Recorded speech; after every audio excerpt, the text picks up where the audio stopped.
जितना साफ और पवित्र हमारे देश में माँ गंगा को माना जाता है, ये उतने ही साफ और पवित्र आदमी की कहानी है। ये एक ऐसे इंसान की कहानी है जिसका दिल एकदम साफ और धड़कता तो सिर्फ देश के लिए था, और देश का भी दिल इस व्यक्ति के नाम से धड़कता था।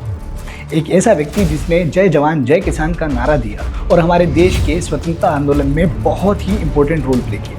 लेकिन एक रात ताशकंद के एक बंद कमरे में उनका दिल धड़कना बंद कर दिया और उनसे उनकी मौत हो गई। क्या सच में उनका दिल धड़कना बंद किया था और उनकी मौत हुई थी?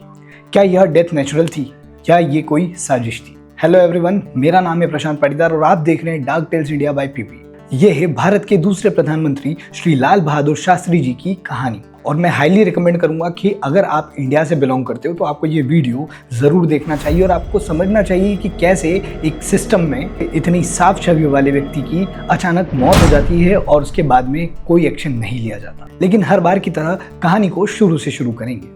लाल बहादुर शास्त्री का जन्म 2 अक्टूबर 1904 को मुगल सराय उत्तर प्रदेश में हुआ था। बचपन से ही वे सरल और शांत स्वभाव के लेकिन बेहद ईमानदार व्यक्ति थे, और इनकी सादगी की तारीफ आपने जरूर सुनी होगी। इनके पिता एक स्कूल के शिक्षक थे, लेकिन दुर्भाग्यवश जब वह 1 वर्ष के थे तब उनके पिता का निधन हो गया था, और इसी के साथ साथ उनकी मां के ऊपर घर चलाने की जिम्मेदारी और शास्त्री जी के पालन पोषण की जिम्मेदारी भी आ गई थी।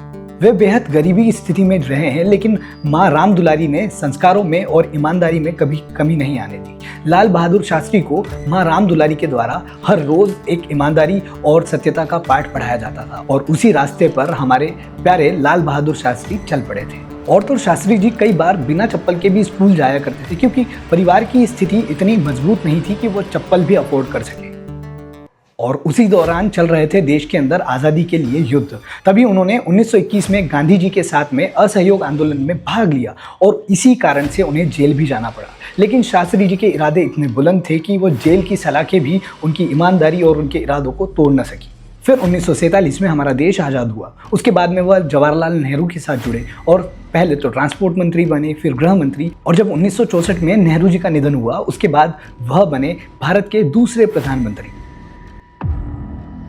उसी दौरान 1965 में भारत और पाकिस्तान का युद्ध चल रहा था, और इस युद्ध के दौरान उन्होंने पूरे देश को एक सूत्र में बांध दिया, और उन्होंने एक नारा दिया जिस नारे को कहा जाता है जय जवान और जय किसान। और ये वही नारा है जो आज भी हर हिंदुस्तानी के दिल से गूंजता है। और यहीं से आता है हमारी कहानी में सबसे बड़ा मोड़। 1965 के युद्ध के बाद शांति समझौते के लिए भारत के प्रधानमंत्री श्री लाल बहादुर शास्त्री ताशकंद जाते हैं, जहां सोवियत प्रधानमंत्री एलेस्की कोसिगिन और पाकिस्तान के अयूब खान के साथ में ताशकंद का समझौता हुआ।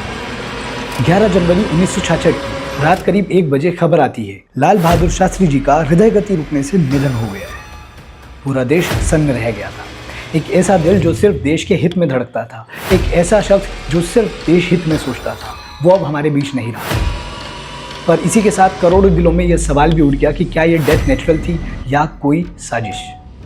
अब इस कहानी को सिर्फ 1 सेकंड के लिए मैं रोकना चाहूँगा, और मैं आपसे रिक्वेस्ट करना चाहूँगा, अगर आपने ताशकंद फाइल्स डॉक्यूमेंट्री नहीं देखी है तो मैं हाईली रिकमेंड करूँगा कि उस डॉक्यूमेंट्री को ज़रूर देखें।